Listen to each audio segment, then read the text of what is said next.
Udah udah aku mau keluar bang. Ngomong dulu kamu. Tak pegangin tangannya kan. Ngomong dulu kamu. Bang, abang saya takut bang, saya takut bang. Takut kenapa kamu? Saat dipanggil perempuan tapi darah semua gitu loh. Memang dulu gitu, sebelum rumah ini benar-benar full ada yang menghuni, baru 1-2 orang gitu. Dulu tuh pernah di belakang situ memang ada kejadian apa? Orang setan apa? Kenapa? Ya kalau dengar-dengar setahu saya tuh posisi hamil gitu loh.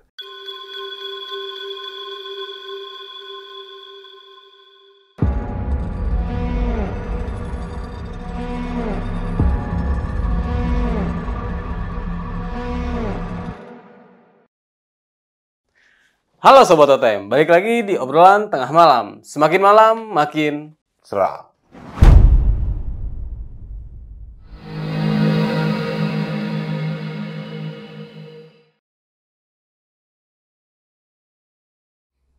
Balik lagi bersama gue Nardi, dan pada malam kali ini gue udah kehadiran nih seorang narasumber yang mempunyai cerita mistis waktu ia jadi security perumahan yang ada di daerah Bintaro. Narasumber gue ini sempat mengalami beberapa kejadian hingga akhirnya kasus ini semuanya terungkap. Ternyata ada seorang wanita yang dulunya pernah meninggal di tempat ini. Penasaran dengan kisahnya seperti apa? Langsung aja gue sapa nih narasumber gue pada malam kali ini. Selamat malam Mas Yo. Selamat malam.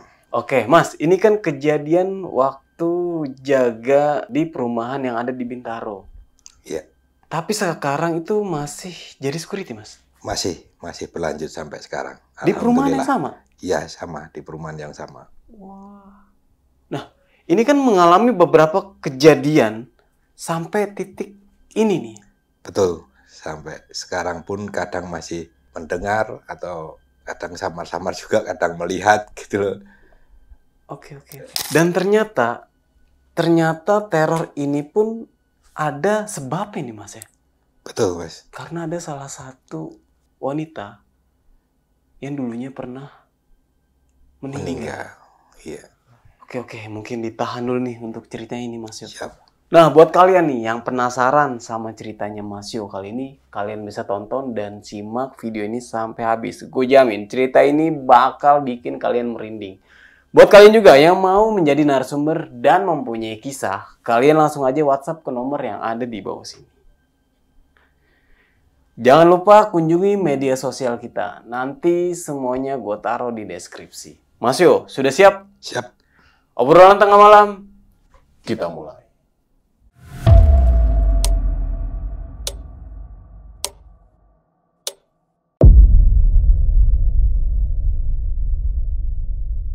Ini saya mau menceritakan pengalaman saya selama saya kerja di perumahan Bintaro sini. Oke. Jadi awal mulanya kan saya datang ke sini tahun 2022. Saya ditelepon sama saya punya danru. Dia bilang kalau mau enggak kamu kerja di security di perumahan gini. Nah, waktu itu kan saya kan belum kerja, baru istirahat habis kerja juga di jauh juga kan. Cuma saya di rumah, terus habis itu dapat kerjaan, saya langsung terima aja.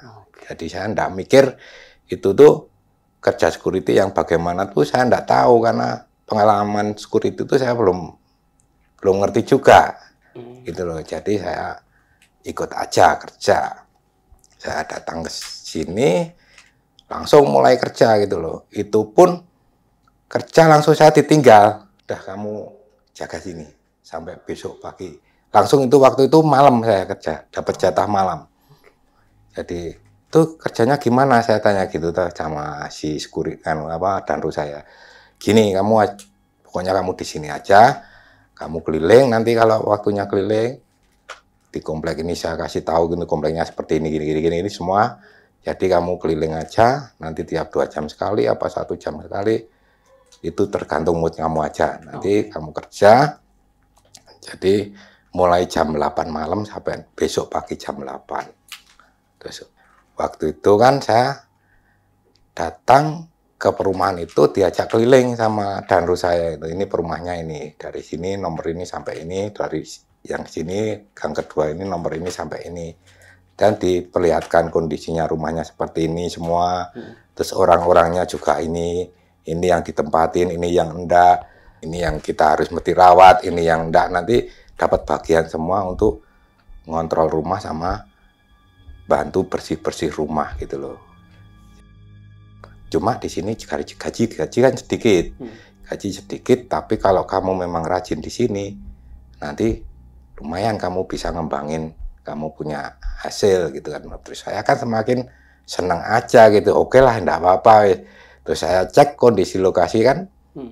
Saya lihat, wes, enggak masalah lah gitu. Enggak begitu menakutkan juga kalau jaga malam. Saya pikirnya kan seperti itu.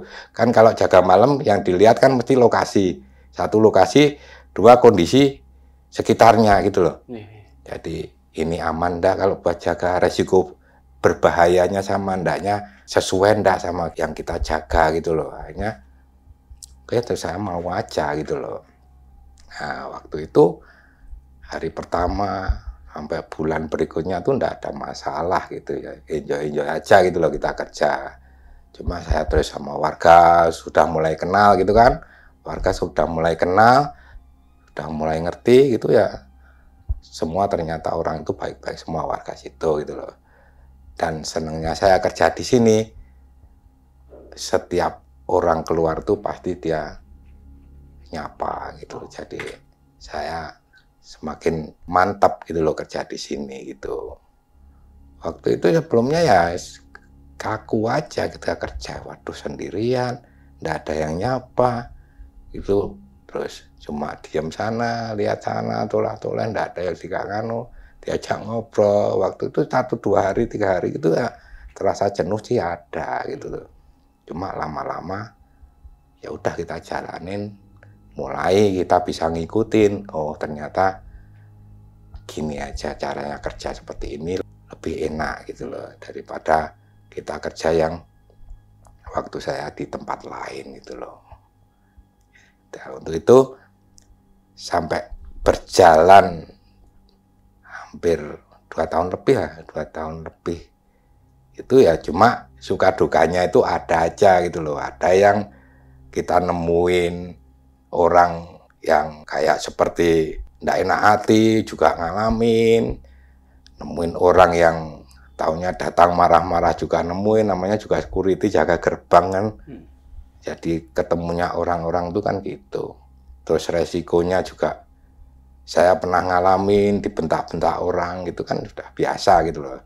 Nah cuma kalau sesuatu yang tidak kelihatan itu, ya itu yang malah yang sering-sering terjadi untuk 1 tahun ke depan ini kan yang saya paling sering ngadepin hal-hal yang tidak masuk akal bagi saya gitu loh. Sampai sekarang pun saya masih mengalami itu. Karena rumah di sini kan tidak semuanya terisi gitu loh. Rumah di sini tuh banyak yang kosong, terus banyak yang dikontrakan juga. Jadi rumah tidak ditempatin sama yang punya rumah sendiri gitu. Kebanyakan rumah sini tuh dikontrakin gitu loh. Jadi rumah itu sering kosong kalau sudah tidak diterusin sama yang kontrak gitu.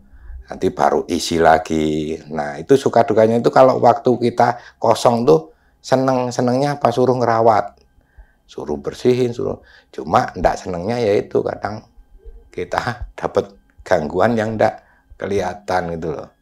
Kadang dengar suara ya orang nangis, dengar suara kayak orang-orang ketawa, kadang penampakan yang enggak begitu jelas gitu loh. Yang itu yang sering mengganggu di sini gitu loh. Itu aja yang paling sering sampai sekarang aku alamin gitu loh. Pengalaman yang paling melekat sampai sekarang saya alami itu waktu itu kan habis peralihan jaga piket gitu ya, jam 8. Waktu peralihan tuh belum langsung pulang, itu sampai jam kurang lebih sama security yang aplusan itu sama saya itu ngobrol tuh sampai jam 8:30 lebih lah. Habis itu tuh dia pulang karena dia sempat ngomong, Bang aku pulang dulu ya bang, karena gerimis ini, nanti enggak kehujanan nanti saya, ya udah tinggal aja.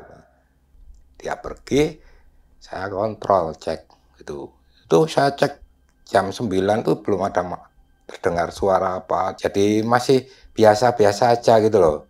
Jadi enggak terdengar apa, enggak lihat apa gitu, enggak gitu loh. Habis itu saya kembali lagi ke pos. Di pos saya bikin kopi, terus selesai bikin kopi saya bawa keluar, duduk di depan pintu pos itu, duduk kopi sambil ngerokokan, pegang HP gitu loh. Tapi perasaan saya itu kok disuruh toleh ke arah rumah sini gitu loh. Oke. Ke arah rumah sini gitu loh. Jadi seolah-olah tuh saya, ini kok merinding sekali loh perasaan saya tuh, kayak ditarik gitu loh. Ini kenapa leher? Kayak ditarik-tarik gitu loh, harus noleh ke arah sini, rumah ujung ini. Waktu itu ya, di situ tuh memang ada mobil satu mobil parkir, cuma kan ada selah. Nah saya kelihatannya tuh dari selah itu, kalau dari pos kita duduk, rumah ujung itu kan kelihatan semua plong gitu ya. Cuma kalau ada mobil, yang kelihatan cuma sini, selahnya itu. Waktu itu mobil nomor 22 itu, jadi dikerudungin juga gitu loh. Jadi kita lihatnya kan cuma sebelah, cuma posisi rumah ini tuh ujung ini tuh masih kosong, posisi rumah tuh rumah kosong gitu loh.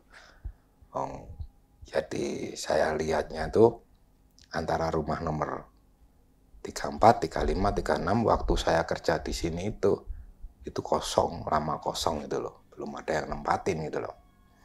Makanya terus saya kok perasaan seperti itu, toh ini kok ditarik-tarik, saya noleh kok itu ada apa itu berdiri kok seperti paket gitu loh, paket kayak di karpet tinggi, kayak karpet lah, kayak karpet disandarin gitu loh.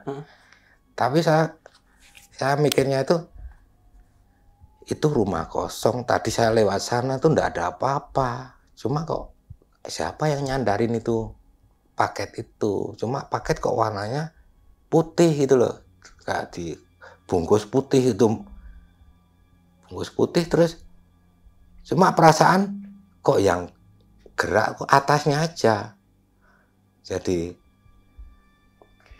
karpet tinggi gitu ya, disandarin di itu tiang bangunan rumah ini, ujung ini kan bangunan rumah, kan ada bangunan rumah kan ada ujung tiang itu kan, disandarin di situ. Cuma nyandarkannya itu ndak miring gitu loh, kayak agak berdiri gitu loh. Cuma waktu itu warnanya putih, terus talinya itu saya lihat sendiri, talinya itu ya persis kayak mumi itu, kayak mumi tiket, cuma ada yang gelembreh gitu loh.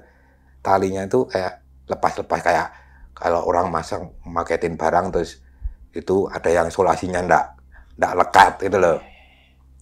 Itu gerak-gerak itu di bawah itu antara separuh badan itu karpet itu, cuma yang atas kok bisa gerak-gerak gini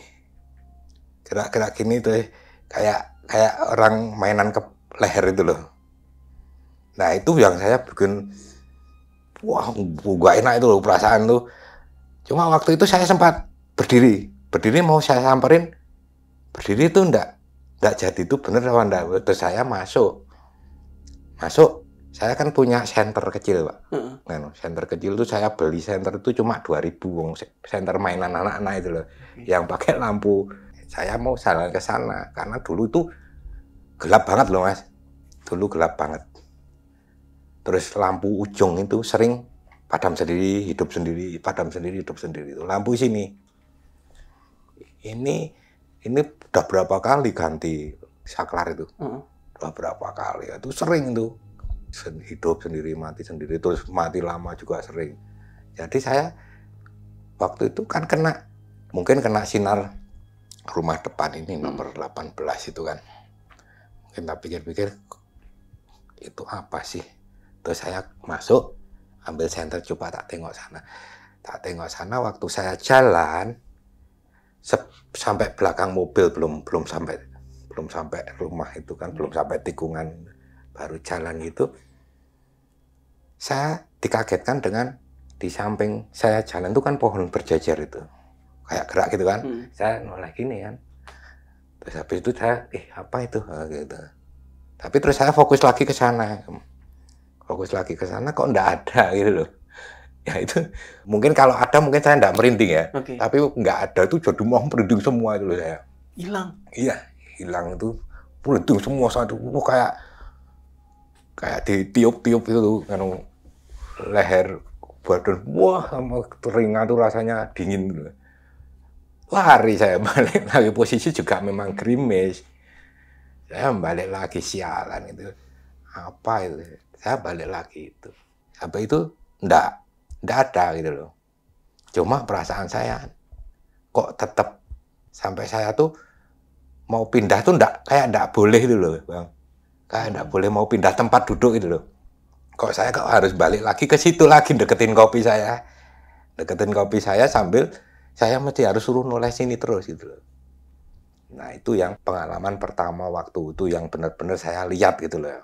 Kalau sebelumnya ya itu cuma kayak jalan dilempar gitu, kadang kerusak gitu. Kan dulu bawah situ banyak buat sampah gitu, daun-daun apa gitu kan banyak, plastik kayak kerusak kayak dilempar gitu, kayak pohon cemara kecil-kecil goyang-goyang, gantian itu pernah ngalamin gitu. Cuma kan saya enggak mau cerita sama teman-teman gitu kan, karena takutnya kita kerja biar sama-sama enak semua gitu loh. Jadi ntar kita dikiranya kita buat gitu loh. Terus habis itu saya sempat lupa, udah biasa gitu loh, Bang. Lupa, terus saya ngopi kan. Terus saya kok pengen duduk di bawah pohon itu. Di bawah pohon itu kan ada genteng-genteng ditata itu kan.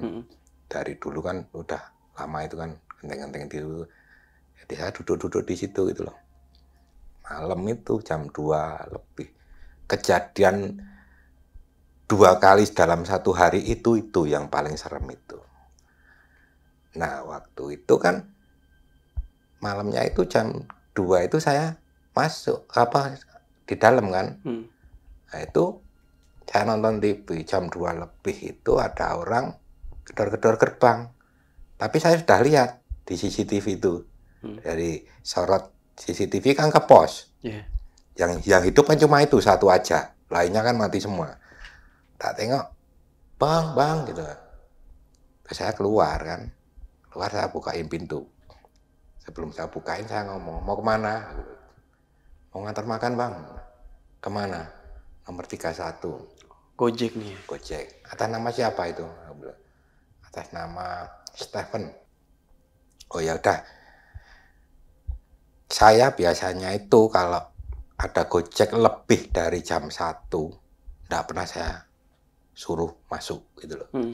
Pasti saya taruh sini aja, orangnya ditelepon. Apa orangnya di WA, bilang aja kalau paketnya udah ada di pos. Itu saya juga enggak mau resiko kan, karena itu udah jam, peraturan sini kan jam 1 sudah harus buat istirahat security gitu loh. Jam 1 security standby di pos gitu loh, buat istirahat gitu loh. Jadi waktu itu saya enggak kepikiran. Biasanya itu tak taruh di pos gitu kan. Sudah bawa sini aja, ditelepon dari luar gitu. Itu saya enggak gitu, Bang. Kok tahu-tahu saya itu pikiran sudah sana diantar, saya tungguin sini gitu loh. Jadi sebelumnya itu kayak enggak sadar gitu loh saya. Saya bukain gembok itu, saya sempat balik lagi ambil kunci tak bukain. Ya sudah sana diantar, tak tungguin sini. Gitu. Biasanya kalau setiap ada Gojek masuk itu saya gembok lagi. Takutnya kalau resiko dia di sana sambil gimana, kalau seumpama ribut di situ pun sudah saya gembok gitu loh, kunci saya saku gitu kan. Nah, saya biasanya tak gembok, saya lihat di CCTV, bener enggak itu masuk di nomor itu gitu kan.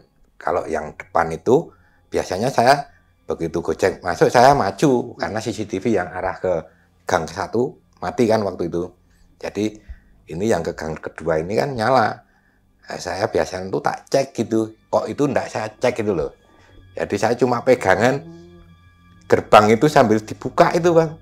Gerbang itu buka, saya berdiri pegangan gitu. Nungguin gitu loh Bang. Nah, itu nggak taunya nggak sampai 10 menit dia habis nganter itu. Kenceng naik motor itu, teriak-teriak itu Bang. Tolong, tolong, tolong. Nah kan langsung saya tutup gerbangnya. Saya tutup kan. Terus dia berhenti di situ bilang, "Bang, saya mau keluar, saya mau keluar. Saya enggak mau ke sini lagi, saya enggak mau nganter ke sini lagi," gitu. "Heh, kamu ngapain? Kamu jangan bikin gaduh di sini," saya bilang gitu. "Kamu jangan bikin gaduh. Kenapa kamu? Ini jam berapa ini? Hampir setengah 3, kamu teriak-teriak lagi nih." Udah, aku mau keluar Bang. "Heh, ngomong dulu kamu." Tak pegangin tangannya kan. "Ngomong dulu kamu." "Bang, Bang, saya takut Bang, saya takut Bang." "Takut kenapa kamu?" Saya dipanggil perempuan tapi darah semua gitu loh. Darah semua, mukanya tuh darah semua gitu. Jadi lihatnya itu darah semua, terus ada kayak uletnya gede-gede gitu loh. Jadi dia itu cuma gini-gini tapi darah semua, perutnya gitu kayak terurai gitu kan. Itu semua darah itu. Cuma enggak kelihatan kakinya kan, cuma rambutnya udah gimbal itu. Itu katanya manggil-manggil, suruh sini gitu. Sambil dia tuh mau ngelepasin tangan saya kan, nanti tak gembok ini, enggak bisa keluar kamu. Bilang, "Bang, mohon Bang, mohon," kayak nampil mau nangis. "Mohon Bang." Bener, "Saya enggak berani Bang, takut Bang, takut Bang." Gitu. "Kamu jangan bikin gaduh orang ya, kamu jangan bikin takut saya ya," gitu.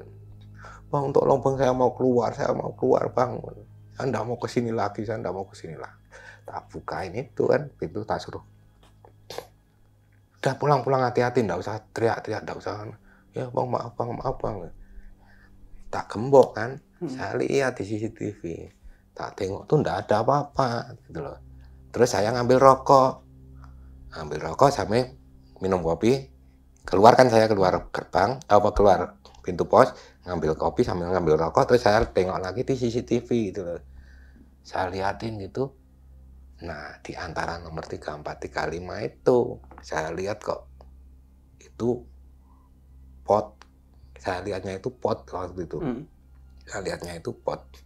Tapi kenapa kok bisa besar? Panjang, terus goyang-goyang ini loh, kayak pakai baju, terus kecil lagi, terus besar lagi, goyang-goyang lagi. Nah itu saya waktu itu berani tak beranikan saya datang ke sini. Cuma sampai tikungan itu enggak berani, balik lari lagi saya Bang. Nah itu sampai itu saya udah bingung, udah TV tak besarin, untung waktu itu ada sepak bola itu Bang. Jadi saya langsung lihat channel sepak bola, tak besarin itu udah. Sambil saya bikin mie itu, karena saya ngilangin rasa takut saya itu. Waktu itu yang benar-benar. Terus paginya itu kan saya ngomong sama danru saya, "Oh bener, iya bener. Lah belum lama ini saya juga gitu."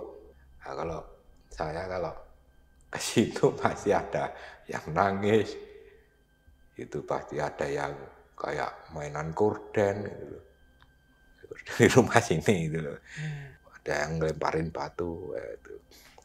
Terus dia juga pernah cerita kalau lihat juga di atas itu ada yang duduk goyang-goyang itu di atap rumah gitu kan.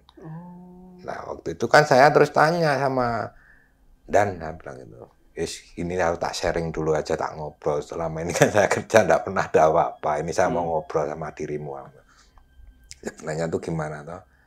Nah terus cerita itu memang dulu gitu, sebelum rumah ini benar-benar full ada yang menghuni, baru 1-2 orang gitu.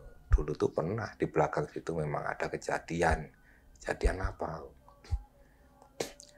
Kejadian ya itu orang setak, kalau dia ngomongnya gitu, setak itu kan orang mati gitu loh. Kalau orang bahasa Jawa itu kan ngomongnya bahasa Jawa gitu kan. Apa orang setak apa mati? Mati kenapa? Ya kalau dengar-dengar bunuh diri. Setahu saya tuh dia tuh gantung diri, posisi hamil gitu loh. Terus waktu diketemukan juga posisinya banyak luka gitu loh. Banyak luka. Berarti kan saya terus gabung-gabungkan apa itu, apa ini, karena lihatnya posisinya di daerah sini. Waktu itu kan belakangnya sini gitu loh. Jadi kan tapi saya terus setelah itu, setelah cerita-cerita gitu malah sering sekarang gitu loh. Dulu waktu setahun kerja di sini tuh enggak begitu nganu saya, Bang. Jadi biasa pede aja kerja gitu, jam 1, jam 2, jam 3 gitu, pede aja, enggak ada takutnya gitu.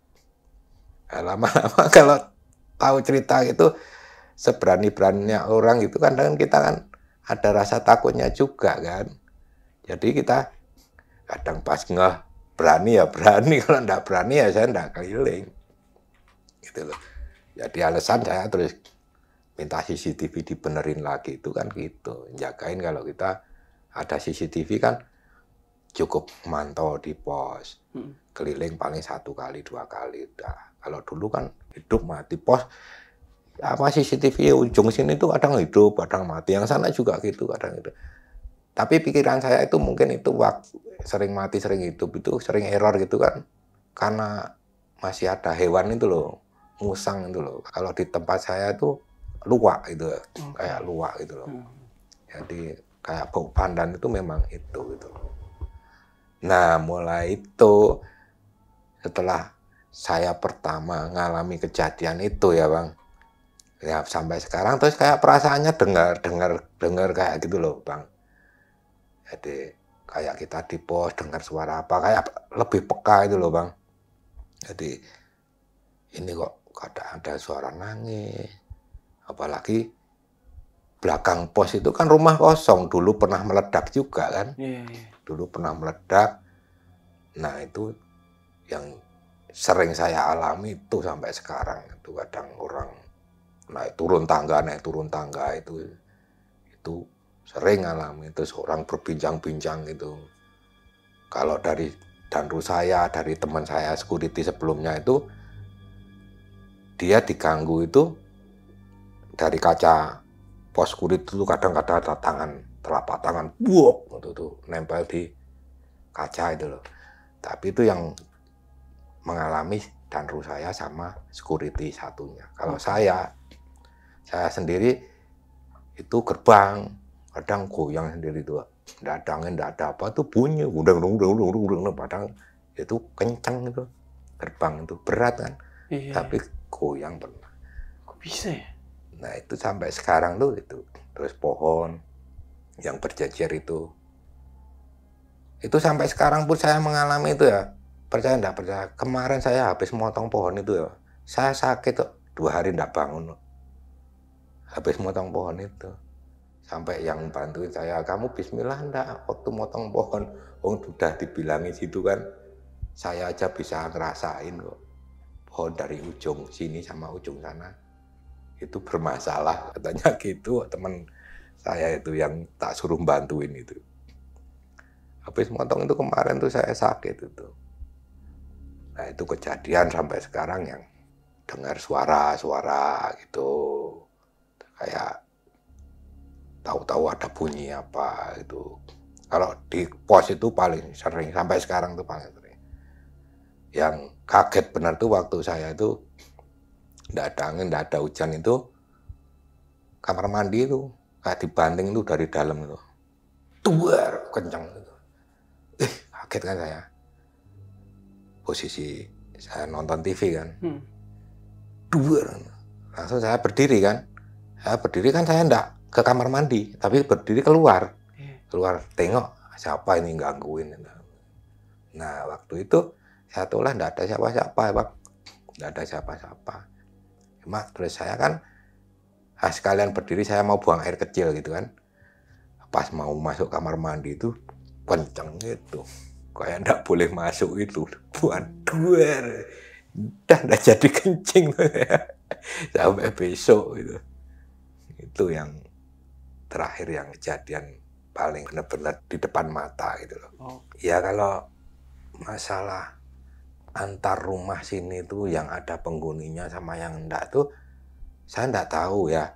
Cuma setiap ada seorang tukang ngerehab, ya ngerenovasi rumah, itu cerita sama saya gitu loh. Kayak kemarin ada tukang di nomor 30. Yeah. Itu ngomong sama saya. Saya di WA itu. Di mana? Bang, di pos. Bawa ke sini. Kenapa? Takut saya, Bang. Ya, takut kenapa? Kamu biasanya diem kerja. Iya, ini kok enggak seperti biasanya gitu, Bang. Jadi dia tuh cerita ngerjain di rumah nomor 30, posisi di lantai 2. Oke. Di lantai 2 di kamar mandi gitu loh. Dia itu ngomong sama saya tak ke situ bilang gitu lah. Saya ke sana terus dia ngomong, Bang, perasaan saya kok enggak enak, Bang, dari tadi tuh di bawah tuh ada yang mainan. Ada yang mainan apa? Geser ini, geser kayak kursi itu ditarik.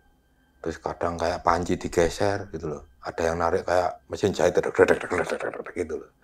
Kayak bising gitu loh. Oke. Nah, habis itu masa sih aku bilang itu, Bang, udah kamu sini aja ya, tolong sebentar ya, aku tak beresin kamar mandi ini tinggal sedikit loh. Tapi perasaan saya enggak enak gitu. Tolong temenin saya sambil diberesin, nanti tak kasih uang rokok. Oh ya udah, saya di situ memang perasaan enggak enak. Saya loh, Bang, saya kan orangnya kadang seneng apa ya namanya, yang bisa jadi uang, peluang jadi uang apa, kayak ngumpulin kado, ngumpulin apa ya, bisa buat diuangkan, kan lumayan buat tambahan jajan anak saya gitu kan. Nah, saya waktu itu dari lantai atas itu, lantai 2 itu, saya bilang sama tukangnya itu, Bang, ini bungkus-bungkus keramik ini tak bawa aja ya. Ya enggak apa-apa, bawa aja. Dikumpulin. Saya masukin di bagur gitu kan, di karung. Itu kan kardus itu kan enggak berat. Iya kan, Bang? Iya. Itu saya angkat pakai tangan 2, enggak kuat, Bang. Mau saya bawa turun loh, Bang. Kayak ada yang apa? Merinding sekali. Kayak ada yang narik, kayak tarik-tarikan loh. Padahal kalau dipikir keramik itu kan bungkusnya loh kan, kardus keramik itu tak kumpulin. Kan di lantai 2 dia kan pasang keramik. Dia kan tinggal biar rapi gitu kan. Terus saya ngumpulin. Sambil saya pel gitu loh, saya kumpulin kardus-kardusnya itu. Ini tak bawa aja ya, tak kumpulin sama yang di pos sana kan sudah lumayan, udah ngumpul gitu. Ya enggak apa-apa, bawa aja. Tak bawa, sudah penuh gitu, Bang. Harusnya kan tak cangking tangan satu aja tak bawa turun. Sampai seberat itu ya? Terus saya cerita sama orangnya, kamu di sini lihat enggak? Enggak lihat, cuma bising kayak anak kecil pada rame gitu. Anak kecil rame, cuma tak kasih lihat. Ini kan sekarang jadi gudang itu. Dulu tuh sini tuh rawa, aku bilang. Terus di ujung sana itu antara nomor 34, 35, 36 itu belakangnya tuh dulu kan buat bunuh diri, aku bilang gitu. Buat bunuh diri itu dulu ada perempuan hamil tuh gantung diri di gubuk itu, dulu juga ada empang gantung diri di situ, aku bilang. Nah mungkin ya saya bilang gitu, mungkin anaknya sudah lahir, mungkin mainan di sini tak godain gitu. Bisa. Mungkin mainnya di sini, waktu mainan di bawah. Ya enggak apa-apa toh itu. Kalau ketemu diajak ngomong aja. Wah, akhirnya dia terus 1 hari enggak masuk kerja, Bang. Habis itu dia, saya enggak masuk, besok aja yang masuk. Bilang gitu. Itu yang terakhir kemarin saya tuh sempat ngobrol baru beberapa hari yang lalu itu loh. Oke. Kalau pengalaman yang paling serem itu 2 kali. Kalau setiap harinya itu kalau gangguan-gangguan itu seperti suara, seperti bunyi-bunyi apa gitu, udah biasa saya di sini. Wah, ini pengalaman yang benar-benar nggak bisa disangka nih, Mas ya. Awalnya sebelum kerja jadi security perumahan yang ada di Bintaro ini, itu tinggalnya di mana, Mas? Saya tinggal di kampung kan. Di mana tuh? di Jawa Tengah sana di. Oh, jadi ketika pas Danru nih ngontek atau ngasih tahu, berarti nih Mas Yoyo ini langsung bergerak, datang di. langsung datang ke sini, Ya. sendiri atau gimana? Sendiri, langsung dari terus dijemput sama Danru di lokasi penurunan bis. Oke, nah ini kan tadi Mas Yoyo juga cerita pertama kalinya nih jadi security. Iya, security. Sebelumnya kan saya dulu kerja di kapal. Oh. Di kapal itu sekitar itu tahun 2002 sampai 2007. 2002 akhir itu sampai 2007 awal itu. Oke, di kapal. Di kapal dulu. Maksudnya ini jadi anak buah kapal ABK atau gimana nih di kamar? Dulu di kapal di ABK saya. Oh, di ABK. Di ABK kapal. Berarti nyebrang dong? Iya, berlayar dong? Keliling. Dulu saya keliling nyebrang dari ke Brunei juga, ke Filipina gitu juga pernah itu. Oke. Cuma saya dulu tanpa paspor gitu loh. Jadi gelap gitu loh. Oh, bisa dibilang ilegal. Iya, dulu waktu itu. Oke. Terus pulang jalan kaki dulu dari Malaysia ke Indonesia itu perbatasan. Karena ada masalah. Dulu kan saya pegang uang gaji karyawan gitu loh. Cuma waktu itu kan memang belum dikasih gajinya. Terus dibawa lari sama pemborongnya itu loh uangnya. Oke. Jadi Mas Yo nggak bisa pulang jatuhnya ya? Nggak bisa pulang, terus saya sempat ditahan sama ABK-ABK lainnya kan. Minta uang gajinya gitu loh. Oke. Nah, Mas, ini kan pertama kali menjadi security di tahun 2022 ya? 22. Nah, itu ketika Mas Yo di kontak sama Danru ini, itu ada seleksinya nggak sih? Atau langsung masuk aja gitu? Waktu itu nggak ada seleksi karena waktu itu posisi darurat ya, kayak nggak ada maksudnya tuh memang harus ada yang gantiin, karena kalau cuma 2 orang kan pada nggak kuat jaga gitu loh. Soalnya kalau security pun rata-rata tuh ada seleksinya. Iya, rata-rata ada seleksinya karena memang 2 orang itu nggak kuat. Biasanya di sini 3 orang kan, 3 orang jadi bisa spare gitu, 2 hari pagi, 2 hari malam, 2 hari libur gitu. Jadi ada liburnya gitu loh. Kalau 2 orang kan nggak ada liburnya, Bang. Okay. Nah, Mas Yo, terkait tentang kejadian horor ketika lagi jaga malam nih di perumahan. Nah, itu Mas Yo sebelumnya pernah diceritain nggak sih sebelum masuk perumahan ini sama Danru atau kerabatnya?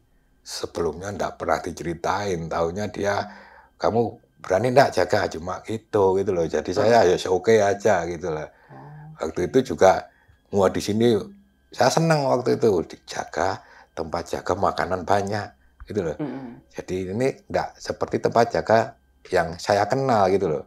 Waktu saya kerja di sana ada tempat security aja nggak ada makanan seperti di sini gitu loh.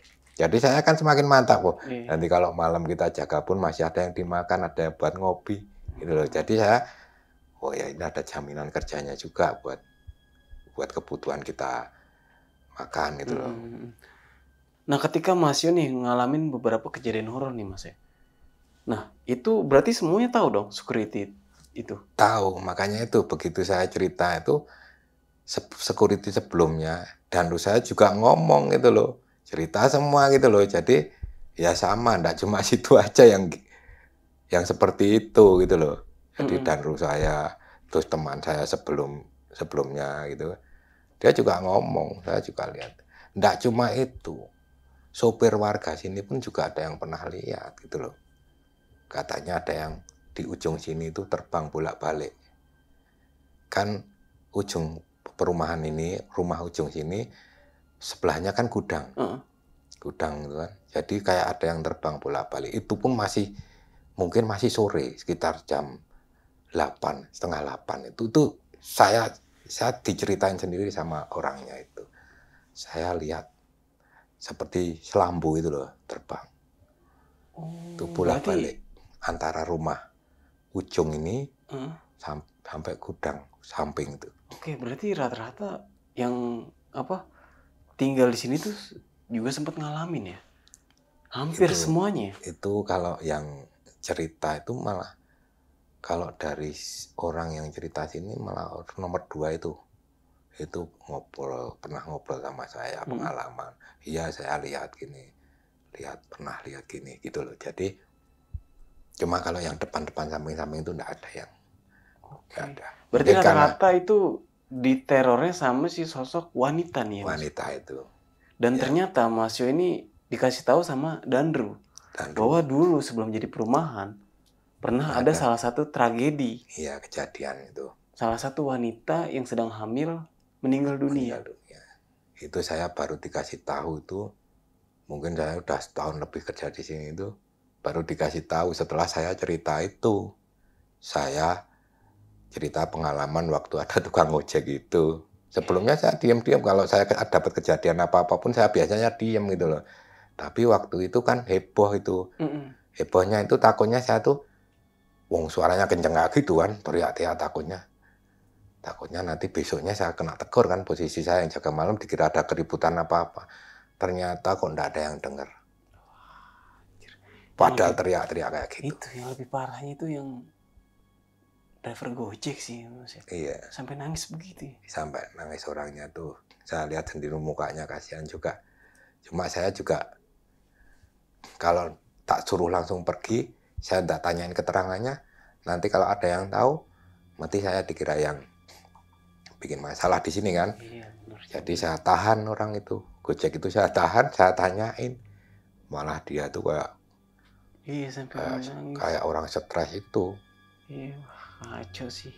Dan tapi Mas Yo ini tetap bertahan ya untuk menjadi security ya, walaupun banyak mengalami beberapa kejadian. Iya. Oke nih, Mas Yo, sekali lagi terima kasih nih sudah mau hadir dan mau membagikan sebuah kisahnya nih tentang kejadian jaga malam di perumahan yang ada di Bintara nih, Mas ya. Mas, sebelum mengakhiri cerita nih, punya pesan-pesan nggak nih buat teman-teman yang ada di rumah? Ya kalau buat teman-teman, yang penting kan kita hidup saling berdampingan ya, sama yang tidak nyata sama yang nyata. Yang penting kita teruslah berbuat baik aja. Dan jangan pernah kita merasa menantang gitu. Kejadian seperti itu dimanapun pasti ada, akan terjadi gitu. Pasti tuh ya? Pasti. Oke, ada lagi Mas Yo? Sudah cukup. Oke, sekali lagi terima kasih sudah hadir dan membagikan sebuah kisahnya. Mungkin itu aja, gua Nardi pamit undur diri. Sampai jumpa di video-video selanjutnya. Wassalamualaikum warahmatullahi wabarakatuh.